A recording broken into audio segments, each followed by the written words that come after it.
member from Huron-Bruce. Very much, Mr. Speaker. My question is for the Environment Minister. Speaker, I am sure you have seen the news that California and Quebec's recent cap-and-trade auction flopped. In fact, only 11% of the allowances were actually sold. Now, California is scrambling to make up for this funding shortfall. Still, the Environment Minister actually told TVO yesterday he isn't worried about similar problems in Ontario, even though the government has promised to spend $1.2 billion in cap-and-trade funds on a laundry list of Liberal pet projects without even raising a dime.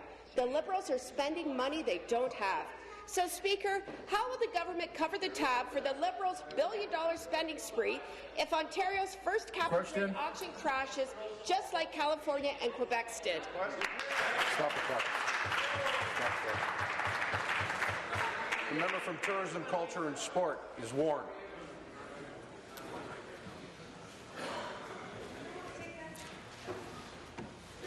You want to gamble?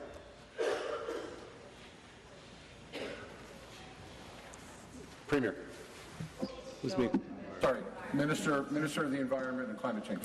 Thank you, Mr. Speaker, and I appreciate the question from the member opposite. This is a market system. There are periods. We've had over a dozen auctions now where they were oversubscribed. The last one was 95%. This was lower.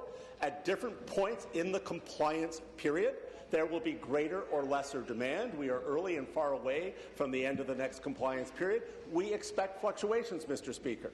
It is a market mechanism. It is not a politicized system, and it works on supply and demand, which last time I looked was a fairly consistent principle with Conservatives who like markets and like the market to solve problems. So we're using a market mechanism that is working all around the world, Mr. Speaker, and within the next 12 months, over half the world's economy will be covered by a carbon pricing system. The vast majority of it, the cap-and-trade system that we're talking about, Japan, China, Germany, Britain, California, Mr. Speaker.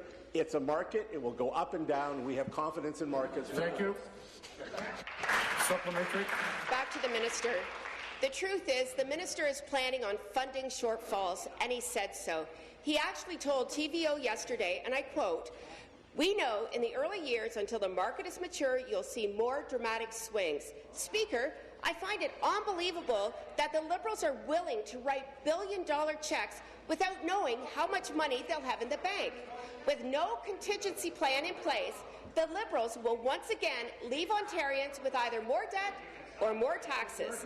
So, Speaker, I ask the minister to be clear with the people of Ontario today.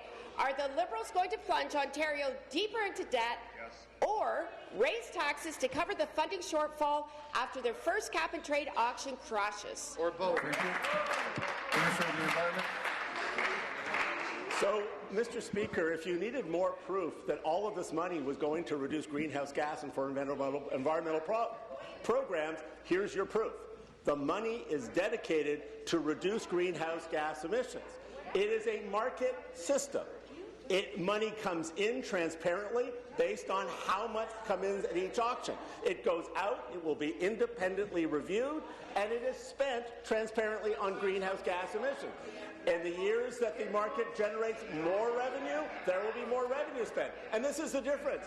This money is going to programs the cement industry wants, homeowners want. It's going to lower heating costs. It's going to help people buy low-carbon vehicles. It's going to make major investments in our auto sector to modernize and continue to support a dynamic auto sector. Liberals have the money to invest in the auto sector. Tories consistently vote against the auto sector. Thank you.